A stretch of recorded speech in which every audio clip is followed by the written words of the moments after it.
सुमारे 7,000 कोटी रुपये खर्च करून बांधण्यात आलेल्या मुंबई पुणे मिसिंग लिंक हा अवघ्या 2 महिन्यात खड्ड्यांनी भरतो। याच मिसिंग लिंकच्या टनेलचा स्लॅब हा पहिल्याच पावसात कोसळतो।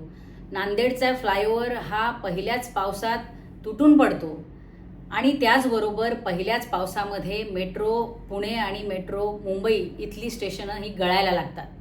पहिल्याच पावसामुळे मुंबईमध्ये मोठ्या प्रमाणात झाडं पडून मृत्यू होतात, मॅनहोलमध्ये पडून लोक मृत्युमुखी पावतात। हा महाराष्ट्रातील महायुती सरकारचा खरा चेहरा आहे। आज NCRBच्या अहवालानुसार महाराष्ट्र हा भ्रष्टाचारामध्ये पहिल्या क्रमांकावर आहे आणि तरीही मुख्यमंत्री महोदय प्रश्न विचारल्यावर म्हणतायत की महाराष्ट्राचा अपमान होतोय। प्रश्न विचारणाऱ्या लोकांना मुख्यमंत्री महोदय म्हणतात की हे भाडेके टट्टे आहेत, यांना सोडणार नाही, बघून घेऊ, दाखवून देऊ अशी धमकावण्याची भाषा मुख्यमंत्री स्वतः वापरतात, गुंडगिरीची भाषा बोलतात। तेव्हा महाराष्ट्राचा अपमान होत नाही।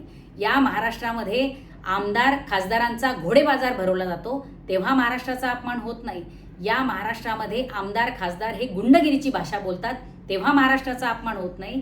लोक तुम्हाला प्रश्न विचारणार, कारण भ्रष्टाचारात तुम्ही महाराष्ट्राला क्रमांक 1 वर नेऊन ठेवलंय।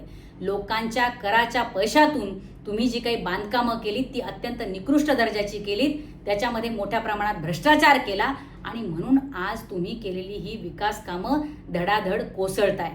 मुख्यमंत्री महोदय, लोकांनी प्रश्न विचारल्याने महाराष्ट्राचा अपमान होत नाही, तर तुम्ही कमिशनखोरीच्या नावाखाली महाराष्ट्रात जो भ्रष्टाचाराचा महापूर आणलाय ना, त्यामुळे महाराष्ट्राचा अपमान होतोय, हे लक्षात घ्या।